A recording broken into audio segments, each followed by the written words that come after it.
So Councilman Moss, one thing that we've been reviewing and we wanted to talk to you about as well was the superintendent's assessment of needs and looking at some of the school spending. So we know that this year he's requesting about $23 million in the budget, hiring 90 new full-time employees, and meanwhile our enrollment continues to decline. It's about 334 less students this year. So we were thinking about ways that we could save some money there, put it to better use in the school systems. So one idea, and we were reviewing this, was to look at stop over budgeting. So we went back and reviewed in 17-18 that we budgeted $12,534 per student, when actually $12,100 was the expenditure per student. So it's a difference of $434 times your 67,154 students, and that was $29 million that was requested more than was actually spent. So we are over budgeting, and the bottom line is, when you look at it, we're being overtaxed.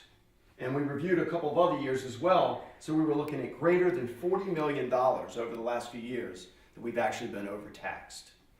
Which leads me to a second point that we were talking about. Maybe, Tony, you could give me a hand. Sure. That we were talking about the CIP and the monies that we're spending for new school construction. And this is what we found out, that, and this is an example, Kellam High School. It was built in 2014 for $102 million. So that turns out to be about $51,000 per pupil, or a little over $303 a square foot.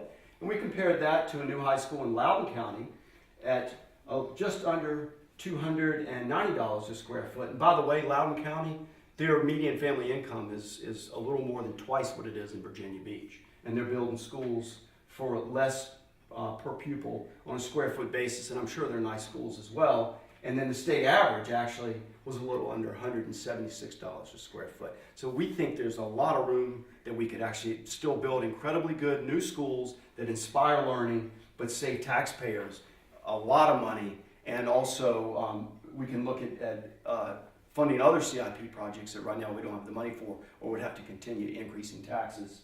And we do face some significant expenditures in the future. Princess Anne Middle School is a little under $78 million. And the new Princess Anne High School, which we know we need, right now we're looking at a budget of $127 million. That's really expensive, and we firmly believe there are good ways that we can build good quality schools and save a significant amount of money in the process.